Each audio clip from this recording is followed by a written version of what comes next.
Ya ayyuhalladzina amanuttaqullah. Wahai orang yang beriman, bertakwalah kalian kepada Allah. Orang beriman oleh Allah diperintahkan untuk bertakwa. Artinya dalam ayat ini, iman itu amalan hati, takwa itu amalan fisik.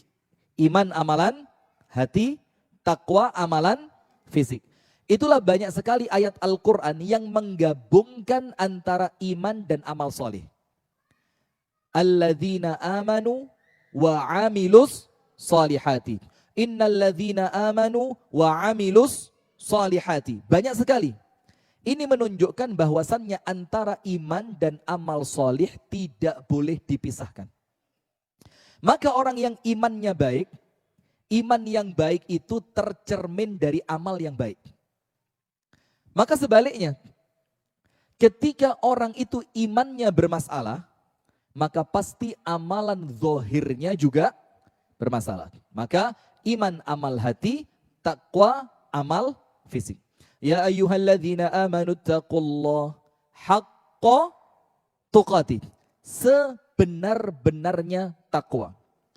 Kalimat takwa sebenar-benarnya takwa. Ini pengertian para ulama banyak sekali. Pengertiannya banyak. Dan saya yakin banyak di antara jamaah yang insya Allah jauh lebih paham dibanding saya. Tapi kita sampaikan saja. Fadzakir fa inna dzikra tanfa'ul mu'minin. Karena peringatan itu akan mendatangkan manfaat untuk mereka yang beriman. Jadi orang yang beriman itu tidak pernah bosan menasehati dan tidak pernah merasa jemu dinasehati. Maka salah satu di antara dua ini ketika hilang, maka kurang afdol keimanan kita. Ada orang senang menasehati, tapi ketika dinasehati baper. Yang mana orangnya? Ketua DKM aman kan? Ini DKM atau KDM? Sudah ada yang sebaliknya.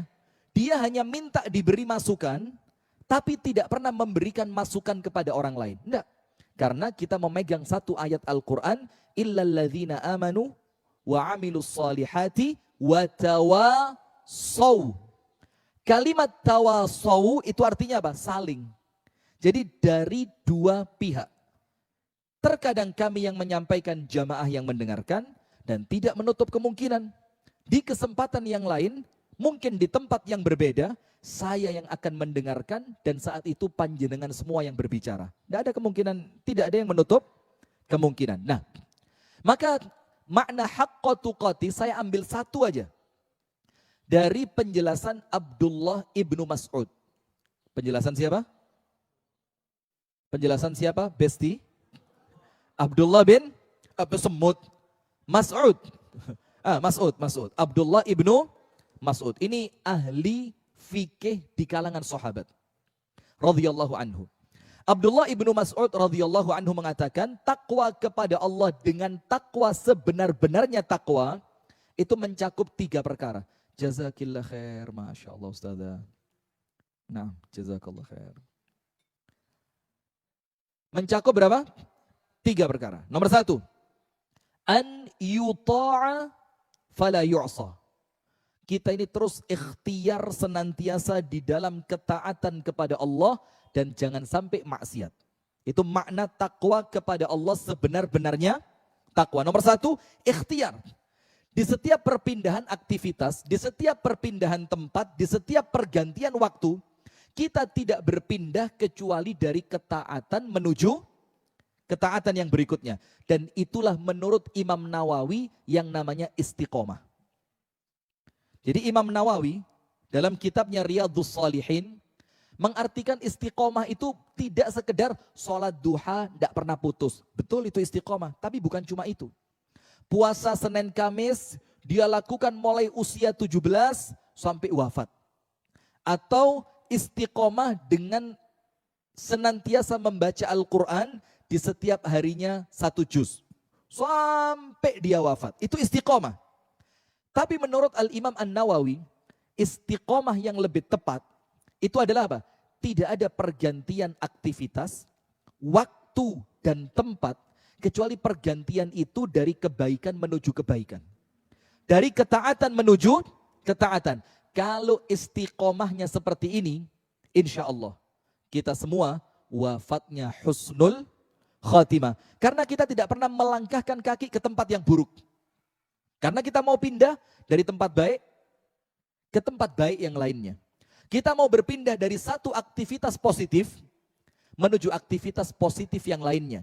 Kita mau berpindah dari satu waktu menuju waktu yang berikutnya dan kita mengisi waktu itu dengan sesuatu yang diridhoi oleh Allah.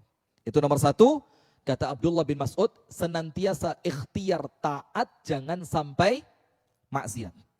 Kenapa begitu? Karena satu kejap mata kita lengah dan bermaksiat, hati-hati, semoga Allah melindungi, Allahumma amin, ada kemungkinan di saat itulah ajal kita datang. Na'udzubillah min dzalik. Insyaallah semuanya tahulah hadisnya ya. Wa innar rajula la ya'malu bi'amali ahli jannati hatta ma yakunu bainahu wa bainal jannati illa dhira' fayusbiqu alaihi alkitab fayamalu bi'amali ahli nar fayadkhulaha. Ada seorang di antara kalian melakukan amalan penghuni surga. Senantiasa amalannya amalan penghuni surga. Terus yang diamalkan kebaikan. Sampai-sampai antara dia dengan surga jaraknya tinggal berapa? 1 hasta. Ini artinya 2. Apa arti jarak antara dia dengan surga tinggal 1 hasta? Arti yang pertama, amalan yang dia lakukan sudah hampir menjadikan dia pantas menjadi penghuni surga. Itu makna yang pertama. Jadi amalannya ini sudah nyaris mengantarkan dia ke surga. Makna yang kedua, sebentar lagi dia bakal wafat. Coba dia bisa istiqomahkan itu surga tempatnya. Akan tetapi, fayusbiqu alaihil kitab. Ternyata orang ini keduluan ketetapannya Allah.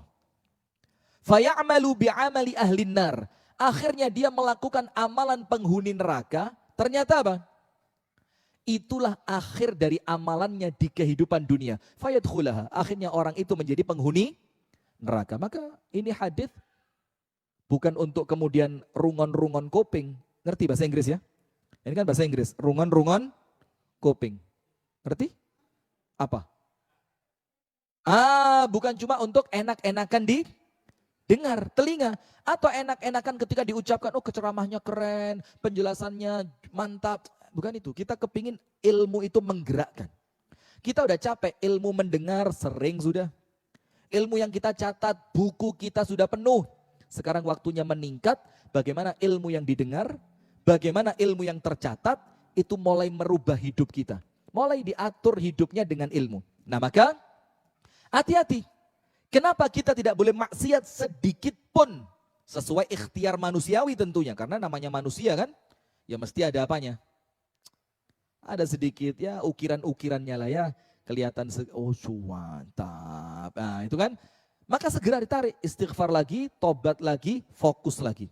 Nah sudah, kenapa tidak boleh maksiat? Karena di setiap detik yang kita lewati, ada peluang kematian itu datang pada waktu tersebut. Itu makna takwa dengan sebenarnya takwa yang pertama menurut Abdullah ibnu Mas'ud. Engkau senantiasa taat, jangan sampai maksiat. Ibu-ibu gitu bu. Walaupun sedang jengkel banget sama suami bilang, kopi dong. Jangan diteriakin, kopa kopi. Jangan teriakin. Jangan-jangan pas Anda teriak seperti itu, malaikat maut datang. Udah, gimana coba? Takut gak? Maka kapanpun suami minta kopi, bikinin. Kalau pas Anda keluar kota, itu toples berisi gula, itu diganti. Tetap tulisannya gula, isinya ganti sianida. Suami kan gak tahu ya kan? Diambil dikira gula, ternyata apa? Na'udzubillah, ini pengajian apa kok ajarannya jelek begini? Sudah lanjut. Yang kedua, apa takwa kepada Allah haqqa tuqatih? Dengan sebenar-benarnya takwa menurut Abdullah ibn Mas'ud. Bi'an yushkara fala yukfar. Dengan senantiasa kita terus bersyukur dan jangan sampai kufur. Terus apa? Syukur, jangan sampai kufur. Walaupun dengan sedikitnya pemberian Allah. Karena kita tidak boleh menganggap nikmat itu kecil, tidak boleh. Sekecil apapun nikmat kita tidak punya kalau bukan karena Allah. La haula wala quwata illa billah. Bahkan kita sering meremehkan nikmat.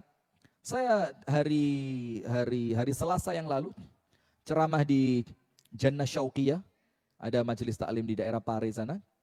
Saya ceritakan satu kejadian yang terkadang kita lupa bahwa kita ini punya nikmat yang luar biasa, bukan karena kita tidak memanfaatkan nikmat itu, tapi karena terlalu sering dipakai, lama-lama terbiasa dan lupa. Nikmat tangan. Nikmat apa? Tangan. Semuanya punya kan? Alhamdulillah. Ada satu kisah nyata ini. Seorang laki-laki, kedua tangannya terlepas mulai bahunya. Dua-duanya. Kemanapun dia pergi, harus membawa teman yang akan menemani dia kemanapun dia pergi. Mau ke toilet ditemenin, mau makan ditemenin, mau naik mobil ditemenin, terus begitu. Suatu hari temannya sakit. Dan dia ada undangan. Dia datang ke undangan tersebut memberanikan diri tanpa temannya tersebut. Akhirnya apa? Pas di tempat yang dia diundang, dia itu mohon maaf ya, a'azzanallahu wa iyyakum, pengen buang hajat. Maka dia memberanikan diri. Ini gak bisa kalau ditunda-tunda. Dia memberanikan diri. Dia panggil satu orang di sebelahnya, mau gak bantuin saya? Hala tusa'iduni, mau bantuin saya enggak? Dibilang, bantuin apa? Antar saya ke toilet. Karena ngelihat orang ini ternyata tangannya dua-duanya hilang, dia bantuin lah, oke. Sampai di pintu toilet, si laki-laki bilang apa? Ikhla' thawbi, tolong lepaskan gamis saya mau masuk ke toilet.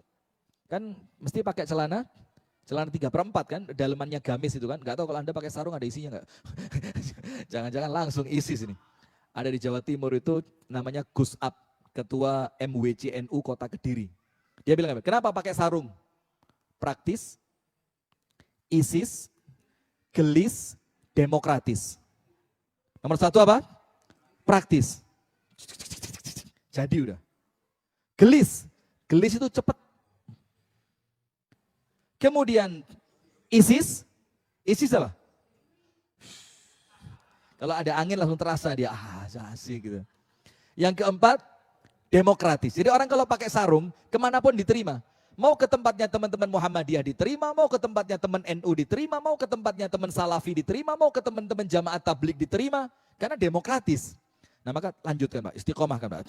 Kalau perlu jangan dilepas. Semriwing, ISIS ya. Nah sudah, maka ketika itu teman yang menemani tadi, diajak masuk ke dalam toilet. Dia bilang, la tada'uni, adkhil ma'i ila al-khala. Jangan tinggal, ayo masuk bersama saya ke toilet ini. Kaget yang bantuin. Sampai seperti itu kah katanya? Lihat, saya tidak punya tangan, bagaimana saya akan melepas celana saya, bagaimana saya akan mengambil air, segala macam, saya tidak ngerti caranya. Akhirnya dibantu sampai betul-betul tuntas. Nah, dari kisah ini jamaah, betapa seringnya kita ini lupa bahwa nikmat tangan saja, kita udah lupa mensyukurinya. Kita lupa, alhamdulillah ya Allah, tangan sehat, tangan bisa dipakai untuk beraktivitas, tangan tidak ada kendala. Itu baru satu nikmat tangan, belum lagi mata, belum lagi telinga, belum lagi hidung, semua seluruh tubuh kita. Nah maka kata Abdullah ibnu Mas'ud, takwa dengan sebenar-benarnya takwa, dengan engkau senantiasa menjadi hamba Allah yang pandai bersyukur. Jangan sampai kufur. Walaupun pemberian Allah itu mungkin kita anggap apa? Kecil. Ada satu cerita lagi, mau saya ceritain enggak? Ini siang-siang kalau diceritain kan enak ya, sambil angin masuk gitu lama-lama semeriwing gitu ya. Ada satu kiai tinggal di Jawa Tengah. Dan ini kisah nyata juga, tinggal di Jawa Tengah.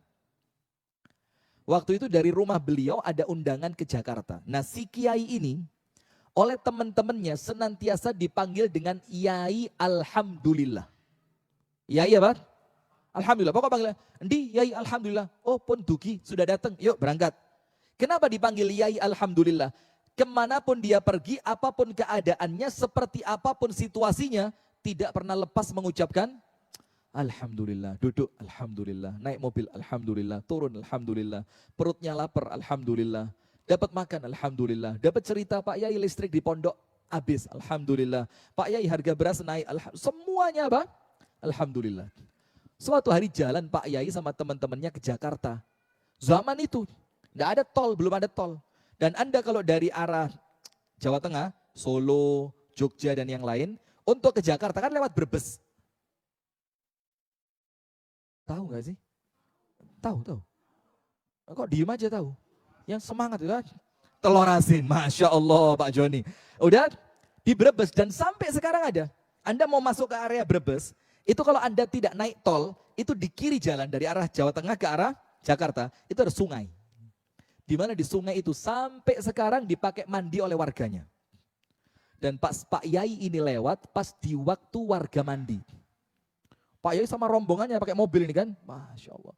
Pas ngelihat ke sebelah kiri, perempuan tidak menutup aurat dengan sempurna sedang mandi. Temennya Pak Yai satu mobil, semuanya bilang apa? Astaghfirullah. Istighfar. Karena tahu itu perbuatan apa? Dosa. Pak Yainya bilang apa? Alhamdulillah. Temennya protes. Pak Yai, kalau kejadian yang lain kami ngerti. Faham. Anda mengucapkan Alhamdulillah itu kami faham, ngerti. Tapi kali ini dosa. Lah kok Anda malah mengucapkan? Nah, ini yang laki-laki faham betul model begini ya. Alhamdulillah. Apa kata Pak Yai? Oh iya, Alhamdulillah. Apa Alhamdulillahnya? Karena saya bersyukur kepada Allah, saya punya WC yang baik, saya punya toilet yang baik, saya punya kamar mandi yang baik, sehingga anak perempuan saya dan istri saya bisa mandi tanpa auratnya kelihatan orang lain.